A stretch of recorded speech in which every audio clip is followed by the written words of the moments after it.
ಹುಬ್ಬಳ್ಳಿಯಲ್ಲಿ ನಡೆಯುತ್ತಾ ಲವ್ ಜಿಹಾದ್ ಯತ್ನ ಕೋರ್ಟ್ ಅಟೆಂಡರ್ ಆಗಿದ್ದ ಯುವಕನನ್ನ ಬಂಧಿಸಲಾಗಿದೆ. ಹುಬ್ಬಳ್ಳಿಯ ವಿದ್ಯಾನಗರ ಠಾಣೆ ಪೊಲೀಸರಿಂದ ಬಂಧಿಸಲಾಗಿದೆ. ಅಶೋಕ್ ನಗರ ಜಾಫರ್ ಮೌಲಾ ಸಾಬ್ ನದಾಫ್ ಈತನಿಗೆ 28 ವರ್ಷ.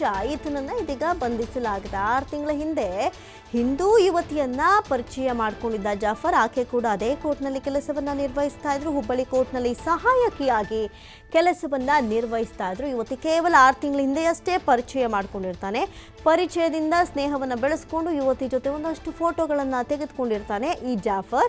ಇದೇ 7ನೇ ತಾರೀಕಂದು ಮನೆಯಲ್ಲಿ ಫೋಟೋಗಳನ್ನು ಎಡಿಟ್ ಮಾಡಿರ್ತಾನೆ ಕೂತ್ಕೊಂಡು ಈ ಆರೋಪಿ. ನನ್ನ ಜೊತೆ ಬರಲಿಲ್ಲ ಅಂದರೆ ಈ ಫೋಟೋ ವೈರಲ್ ಆಗುತ್ತೆ, ವೈರಲ್ ಮಾಡ್ತೀನಿ ಎನ್ನುವಂಥ ಬೆದರಿಕೆಯನ್ನು ಹೊಡಿದ್ದಾನೆ. ನೋಡಿ, ಹೇಳಿ ಕೇಳಿ ಕೋರ್ಟ್ನಲ್ಲಿ ಕೆಲಸ ಮಾಡೋನು.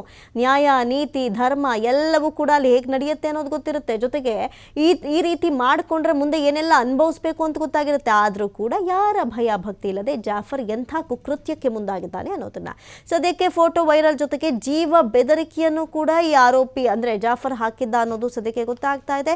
ಇನ್ನು ಆಕೆಯನ್ನ ಬೆದರಿಸಿ ಫೋಟೋವನ್ನ ವೈರಲ್ ಮಾಡೋದಾಗಿ ಹೆದರಿಸಿ 1.5 ಲಕ್ಷ ಕೂಡ ಜಾಫರ್ ತೆಗೆದುಕೊಂಡಿದ್ದ ಆಕೆಯಿಂದ. ಮತಾಂತರ ಮಾಡಲು ದರ್ಗಾಕ್ಕೆ ಕರೆದುಕೊಂಡು ಹೋಗಿದ್ದಂತೆ ಈ ಆರೋಪಿ.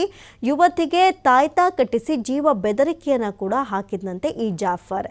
ಈ ಬಗ್ಗೆ ಯುವತಿ ತಾಯಿಯಿಂದ ಧಾರವಾಡ ಉಪನಗರ ಠಾಣೆಗೆ ದೂರನ್ನ ಕೊಡಲಾಗಿದೆ.